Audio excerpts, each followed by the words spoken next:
voy a pedirles por favor que abran sus Biblias en el libro de Isaías capítulo 6. Isaías capítulo 6. La serie que estábamos estudiando se llama Hablemos del Espíritu Santo. Hablemos del Espíritu Santo. Hace algunos años, cuando estudiábamos una carta, yo les comentaba que a veces a las iglesias bautistas nos da preocupación usar el término carismático, ¿verdad? Pero yo les decía, hermanos, que nosotros también somos carismáticos, y algunos hermanos me veían así como extraño, ¿no? Y es que el término carismático no es un término incorrecto, es un término apropiado, porque carisma es un término que habla de los dones de Dios. Entonces, claro que somos una iglesia carismática, pues el Señor ha dado dones a nuestra iglesia. El problema es que el término carismático hoy en día se ha tergiversado para hablar de otro tipo de cosas que quizás ya no son bíblicas, pero que al amparo de ese término, pues se utiliza el día de hoy, y por eso es que a veces quizás nos preocupa utilizarlo, pero es un término adecuado. Hay quien dice que a las iglesias bautistas no nos gusta hablar del Espíritu Santo. No, claro que sí, el Espíritu Santo es Dios. ¿Cómo no vamos a hablar de Él si es la persona que obra en la vida, que vive, que habita en la vida de cada uno de nosotros? Y por eso es que decidí compartir una serie que nos recuerde lo hermoso que es tener una relación con Cristo, ¿verdad? Motivada, propiciada por su Espíritu Santo. Y el último tema que quiero compartir el día de hoy, hermanos, es un tema que le he puesto como título: el Espíritu Santo no nos aleja de Dios. Si usted puede subrayar la palabra no en sus notas, le motivo a que lo haga. El Espíritu Santo no nos aleja de Dios. Quiero decirles, hermanos, a manera de introducción, que el Espíritu Santo tiene muchos propósitos primordiales, sin duda, pero uno que en mi opinión es uno de los más prioritarios es el siguiente. El Espíritu Santo tiene dentro de sus prioridades el hacer que cada cristiano viva o vivamos en completa armonía con Dios. Si nosotros pudiéramos preguntarle al Espíritu Santo, ¿qué te gustaría lograr en mi vida? Yo creo que Él respondería, entre muchas cosas, que tú un día tengas una comunión con el Padre íntima, personal, completa, sin barreras, sin limitaciones, sin formalidades humanas, cercana a Él. Quiero desarrollar este mensaje entonces con base en Isaías capítulo 6, no sin antes decirles lo siguiente, hermanos. Me ha tocado compartir de Cristo con personas que no son salvas, y me toca compartir de Cristo con personas que sí lo son. Cuando he compartido de Cristo con personas que no son salvas, dicen: yo no creo que se pueda tener una relación con Dios. Fíjense, quiero que pensemos en lo siguiente.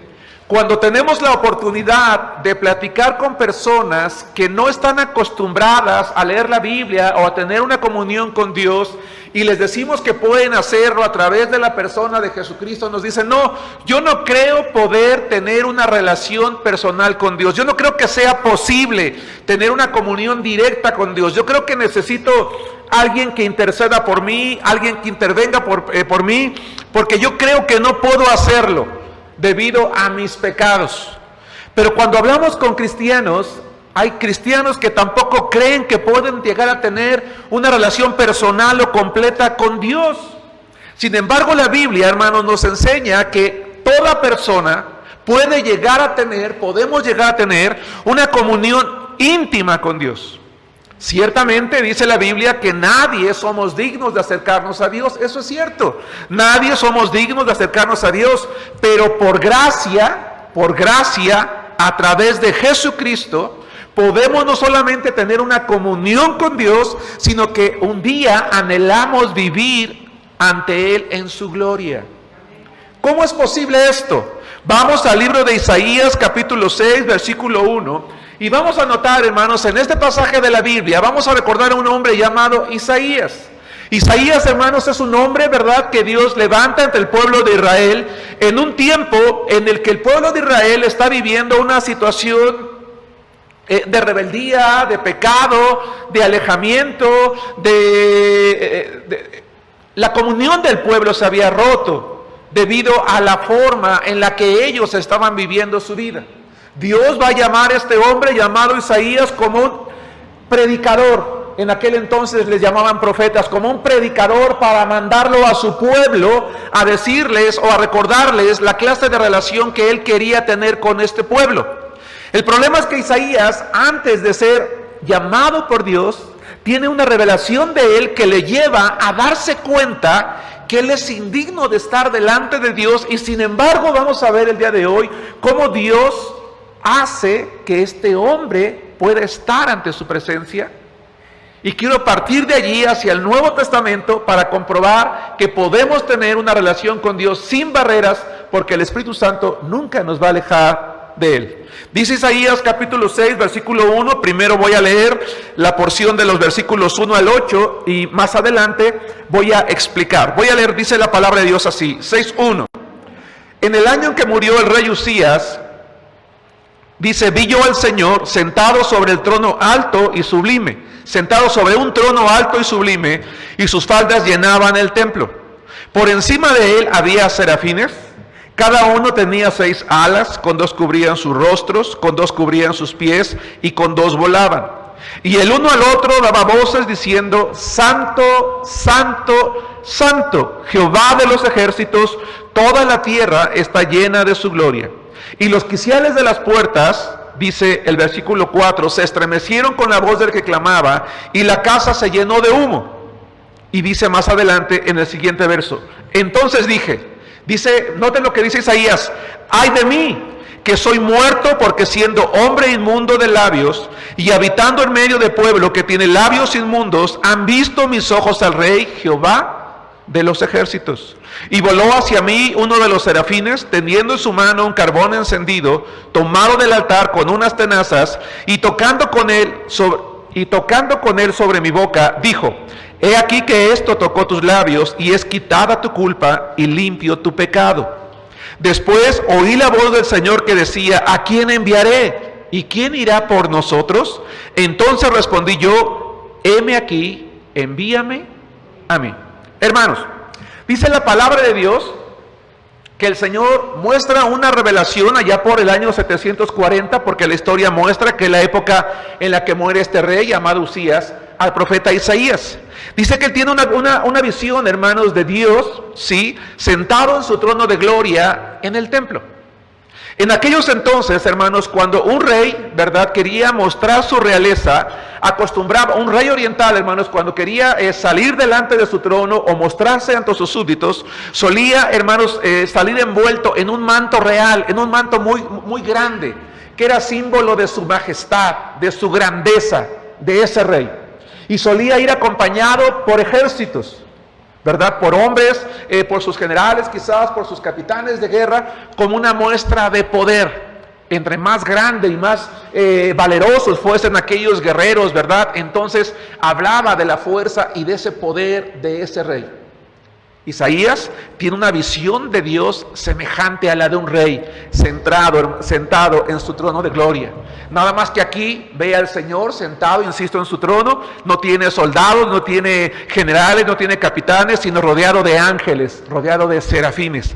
Aquellos ángeles que según la Biblia son los que están delante de su presencia. Un ejército poderoso, un cortejo de honor, que cubrían, hermanos, que se cubrían en su dignidad ante la grandeza del rey, en este caso Dios, que estaba delante de él. Y dice la Biblia que clamaban santo, santo, santo, lo cual implica que ese rey o que ese Dios, nuestro Dios, es alguien perfectamente santo, extremadamente santo, ante el cual incluso ellos se consideraban dignos de estar. Pero podían estarlos, hermanos, porque ellos eran sin pecado y alababan al Señor con sus labios, insisto, diciendo santo, santo, santo. Y en ese momento, hermanos, el profeta Isaías se da cuenta que él, siendo un hombre pecador, ¿cómo puede ser digno de tener esa visión, de unirse con esos ángeles en adoración a Dios, si él es pecador? Dice, siendo inmundo de labios. Incluso considera que en virtud de la santidad de ese rey, de la santidad de Dios, él debería de caer muerto. Pero dice la Biblia que Dios seguramente manda a uno de esos ángeles a que tome un carbón encendido del altar, símbolo que proviene de la presencia de Dios, lo coloca en sus labios como símbolo de limpieza, de pureza, y entonces dice: tu culpa es quitada y limpio tu pecado. Y entonces en ese momento, hermanos, Isaías es capacitado para alabar también junto con aquellos ángeles. Está capacitado para estar en la presencia misma de Dios. Está capacitado para servir a ese Dios. Por eso cuando dice: ¿a quién enviaré? ¿A quién o quién irá por nosotros? El profeta Isaías responde: heme aquí, envíame a mí. Vamos a meditar un poquito en esto, hermanos, y vamos a colocarnos en el lugar de Isaías. El corazón de Isaías se quebrantó. Se dio cuenta que él como pecador era indigno de estar delante de la santidad de Dios.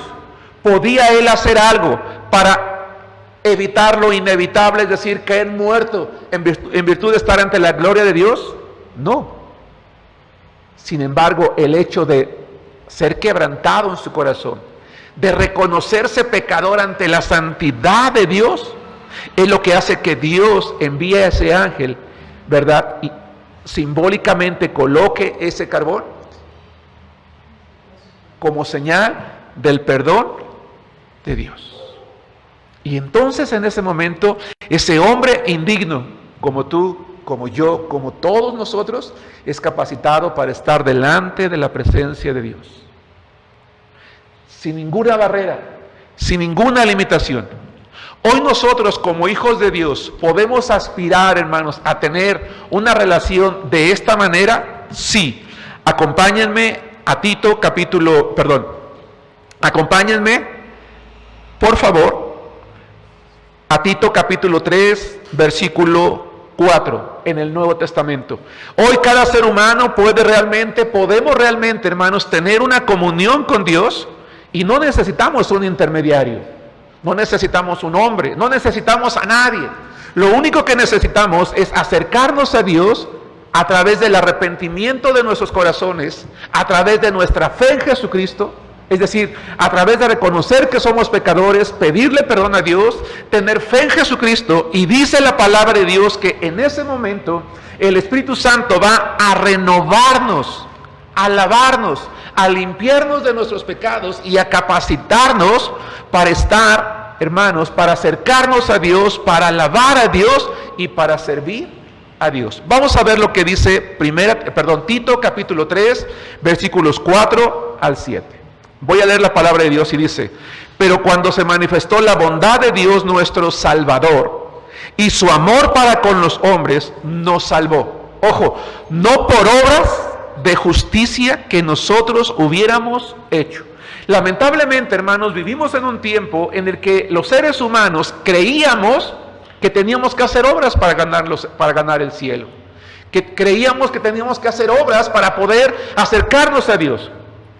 Y quizás algunos vivíamos diciendo: bueno, hoy ya hice mi buena obra, ¿no? Ya ayudé a un pobre, ya di de comer a un necesitado, ya le di una limosna a alguien que pasó en mi casa, ya hice esto, el otro. Pero la Biblia dice que no es por obras para que nadie se gloríe, porque las obras no son suficientes para lavarnos de nuestros pecados. Por eso dice el versículo 3: nos salvó no por obras de justicia que nosotros hubiéramos hecho, sino por su misericordia, por el lavamiento de la regeneración y por la renovación en el Espíritu Santo. Es decir, que cuando una persona, cualquiera que sea, hombre o mujer, rico o pobre, culto o inculto, se acerca a Dios en arrepentimiento y fe, el Espíritu Santo viene a su vida, a su corazón, le limpia, le renueva, le regenera, le transforma, le capacita para tener comunión con Dios.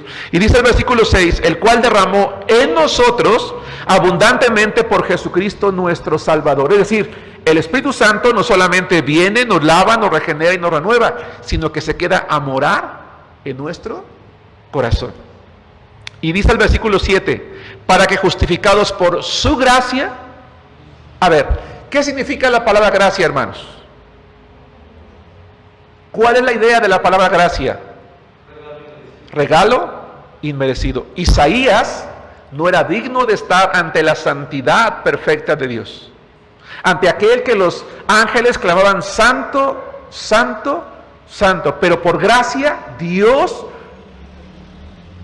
le limpia sus pecados, perdona su iniquidad y puede estar delante de Él. Nosotros hoy en día podemos estar delante de la presencia de Dios por la gracia también. Porque nadie de nosotros merecíamos ni merecemos, ¿verdad?, el perdón de Dios, pero cuando nos arrepentimos de corazón y le pedimos perdón, el Espíritu Santo viene, nos limpia, nos lava, nos regenera, nos transforma y por gracia nos lleva, dice el versículo 7, para que justificados por tu gracia viniésemos a ser herederos conforme a la esperanza de la vida eterna. Es decir, Dios nos da el regalo de la vida eterna. Entonces, al renovarnos, el Espíritu Santo, hermanos, nos lleva a Dios de una manera tan cercana, que no hay ninguna barrera que nos estorbe para estar en comunión con Dios. Una comunión semejante a la que tenía, hermanos, el Señor Jesucristo. Vamos al Evangelio de Marcos, por favor, capítulo 14, versículo 6. Marcos, capítulo 14, versículos 36, perdón. Marcos, capítulo 14. Raquel, ¿le podrías dar enter, por favor, a la computadora? Marcos, capítulo 14, versículo 36. Voy a leer la palabra de Dios que dice así. Marcos 14, 36. Dice, y decía, Abba Padre. Escuchen. Y decía, Abba Padre, todas las cosas son posibles para ti. Aparta de mí esta copa, mas no lo que yo quiero, sino lo que tú.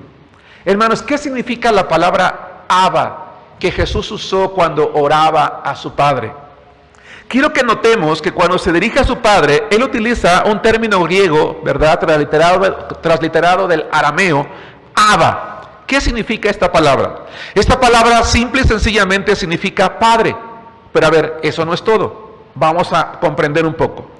Es una palabra que se utilizaba para expresarse con cariño. Es una palabra que se usaba para expresarse con cariño para aquel que tenía el privilegio de ser hijo de alguien. Es una palabra que denota una relación tierna que un hijo tiene con su papá. Los adultos hebreos la usaban como una expresión informal y familiar que implicaba confianza. Ojo, la palabra Abba es la palabra usada por los niños. Por ese niño que ve venir a su padre, a quien ama, a quien respeta, a quien quiere y confía en él de manera irracional. Ahora, de manera irracional no significa torpeza. Quiero que veamos la imagen que está proyectada. No sé si se aprecia con calidad la imagen. ¿Ustedes creen que ese bebé que está en los brazos de su padre, lo ve venir y dice, ahí viene mi papá, no me puedo acercar con él, tengo que hablarle de usted, ¿cómo está usted, señor? ¿Cómo le va? Porque ¿cómo me voy a acercar a él? Es un adulto. ¿Creen ustedes que ese bebé piensa eso cuando ve venir a su padre? ¿Qué hace? ¿Qué hace un bebé de esta edad con su papá? Va tras él y lo abraza. Y si ya balbucea, ¿qué dice? Papá, y lo abraza. ¿Y qué hace el padre? Lo toma. Y me gustó mucho la imagen porque el bebé, quiero que vean su cabecita, está recostada en el hombro de su padre, está sonriente como símbolo de ¿qué? De cariño, de amor, de protección, de gozo, de confianza. No hay ninguna barrera, no hay ninguna formalidad, ni entre el bebé para con el padre, ni el padre para con el bebé. Jesús oraba a su Padre diciendo, Abba Padre, porque lo conocía, lo amaba y confiaba en Él. No había barreras de formalidad. Cuando una persona acepta a Cristo en su corazón como su Salvador personal, el Espíritu Santo que viene a morar a nuestra vida nos lleva a orar a Dios con la misma confianza con la que Jesucristo lo hacía. Vamos a ver Romanos capítulo 8, versículo 15. Es decir, yo puedo acercarme a Dios sin barreras, con confianza, con cariño, con afecto, sin formalidad. Claro que sí. Vamos a ver lo que dice Romanos capítulo 8, versículo 15. Dice la palabra de Dios. Romanos 8, 15. Dice, pues no han recibido el espíritu de esclavitud para estar otra vez en temor, sino que han recibido el espíritu de adopción por el cual clamamos, ¿Qué dice? Abba Padre. Dice Pablo a los romanos, hermanos, en la antigüedad los judíos tenían un temor de Dios equivocado, porque dicen, no me puedo acercar con Dios.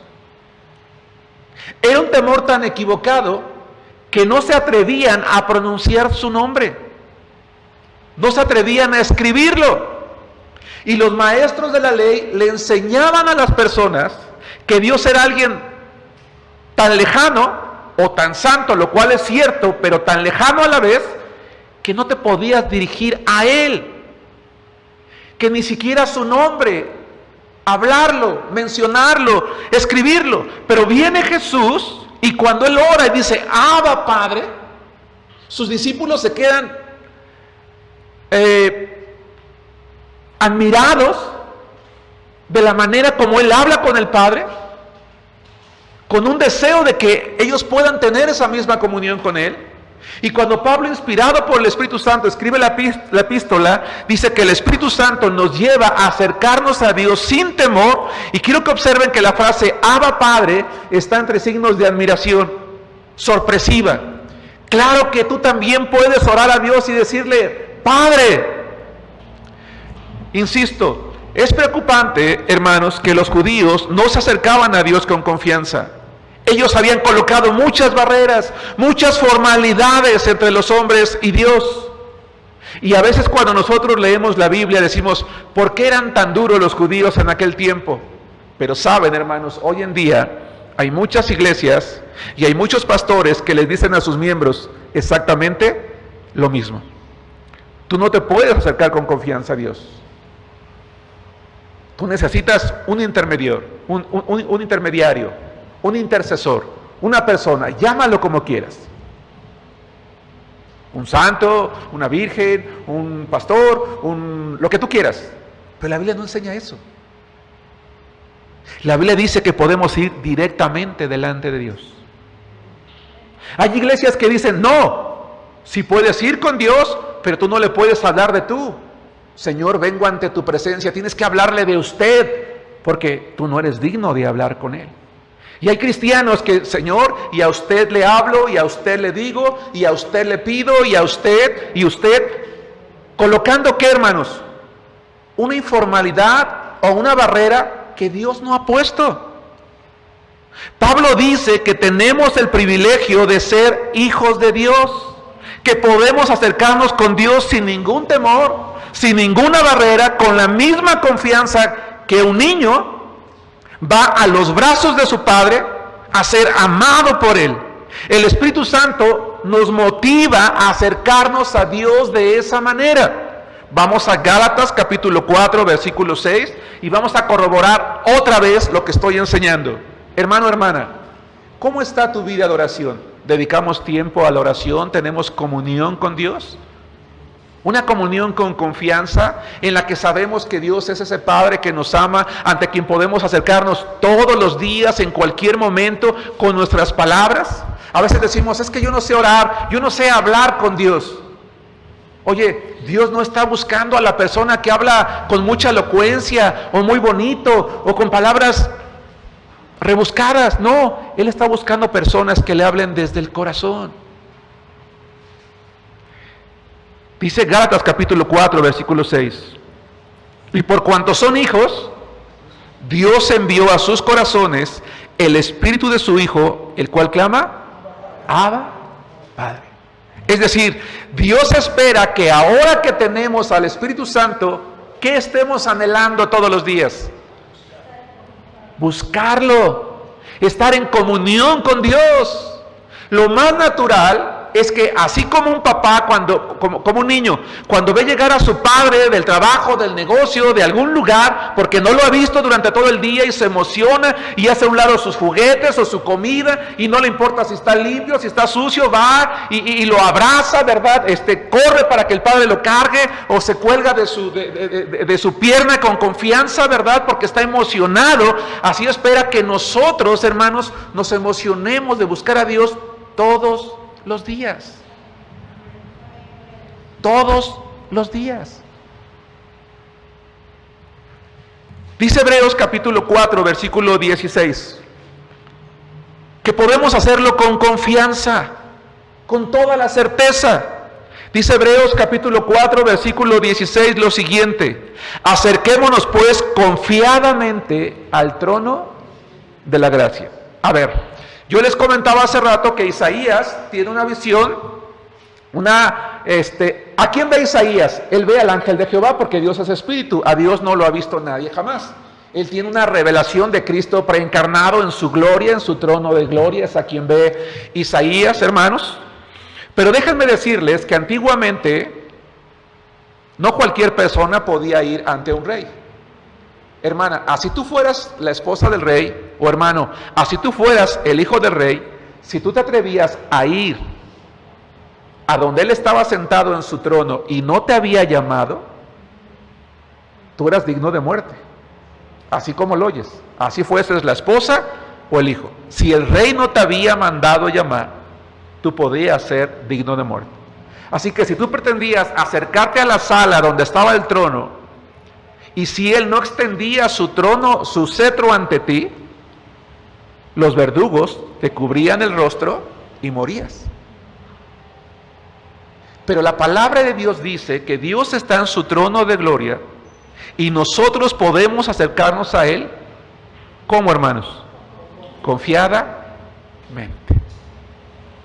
En la mañana, a mediodía, en la tarde, en la noche, en ese momento que estás atribulado, que estás afligido, que estás cansado, que estás cargado, que estás agobiado, que estás preocupado, que recibiste una mala noticia, una tragedia, un dolor.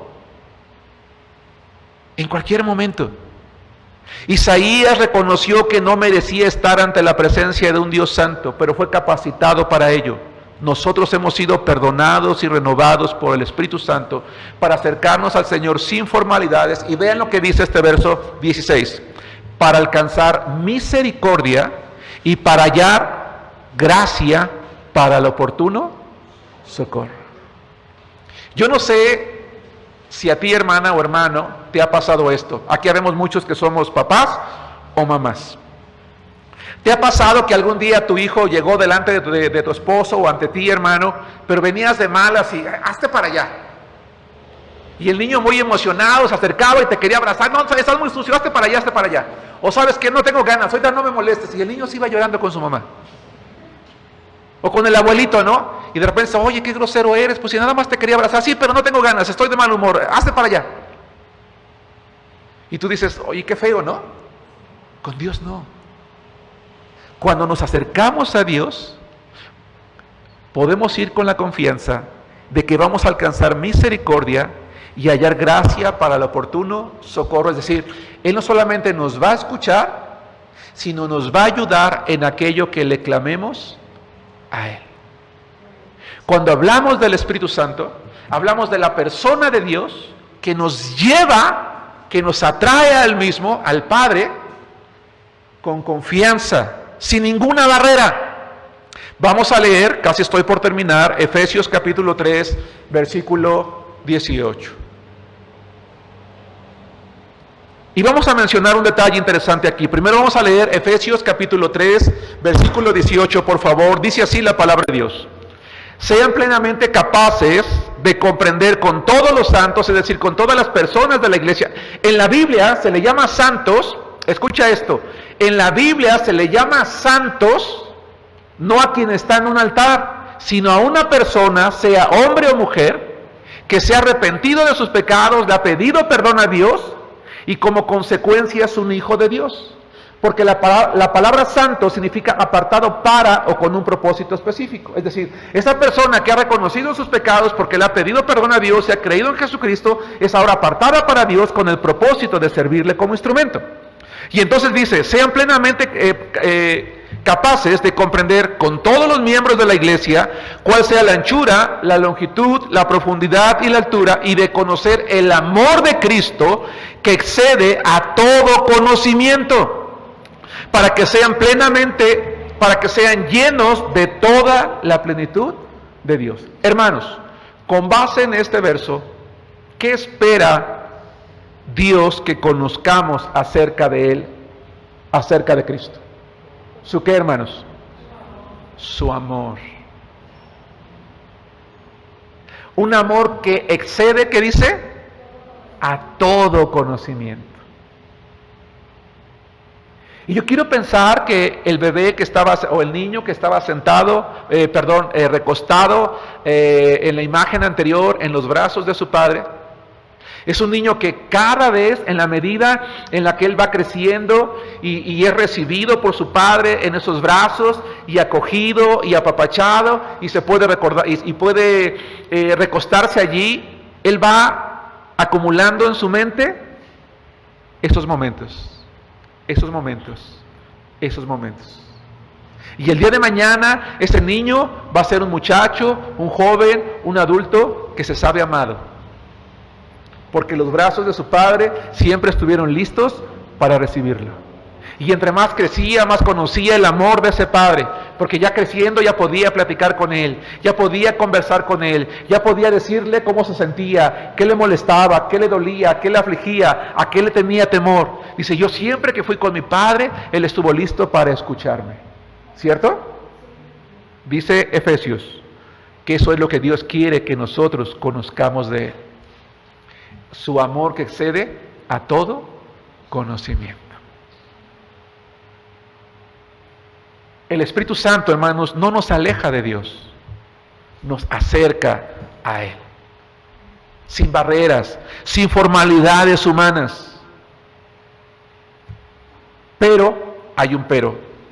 En el corazón de un cristiano que ama a Dios, siempre hay un temor reverente. Porque el hecho de que ese niño tenga la confianza de acercarse a su padre todos los días, no significa que puede levantarle la voz a su padre, ¿están de acuerdo? Que puede desobedecer a su padre, que le puede faltar al respeto. No sé si me explico, ¿sí, hermanos? Sí, ¿verdad? Es más, en la medida en la que ese hijo crece y ese padre le da ese amor, ese cariño, ¿qué crece a su vez en el corazón de ese hijo? ¿Respeto? Sí, claro que sí. ¿Sí nos damos cuenta? En la medida en la que ese hijo se relaciona con ese padre, crece un temor reverente. Ahora, ¿qué significa la palabra temor reverente? Significa el deseo de honrarlo. Así que, ojo, hermano, el hecho de que hoy digamos, escucha esto, el hecho de que hoy estemos diciendo que como hijos de Dios podemos acercarnos a Dios sin barreras, sin limitaciones, no significa que yo voy a tratar a Dios como un igual, porque Él es Dios y yo soy hombre. Significa que me acerco ante alguien que me ama sin olvidarme quién es Él. Él es santo, santo, santo. ¿Me estoy explicando, hermanos? Cuando un hijo ama a su padre, aquel que lo ha amado, entre más crece en él una sensación de respeto a ese padre. Entre un cristiano más crece en comunión con Dios, más crece un temor reverente en su corazón para no deshonrarlo en su santidad. Quitemos las barreras puestas por los hombres. Nunca seremos alejados de nuestra comunión con Dios por su Espíritu Santo. Al contrario, Él nos llevará a sus brazos donde vamos a recibir seguridad y confianza. Hermanos, no pongamos barreras nunca que el Señor no ha puesto, porque a nuestro juicio así debería de ser. No, cualquier persona, sin importar quién es, puede acercarse confiadamente al trono de la gracia de Dios. Conclusión. Hermanos, el amor de Cristo es un amor que excede a todo conocimiento. Y la voluntad de Dios es que tú conozcas ese amor y lo recibas por medio de Jesucristo. Para que tú, como ese niño, puedas todos los días arrojarte a los brazos de Cristo con la confianza de que el Señor te va a amar siempre. Que Dios los bendiga.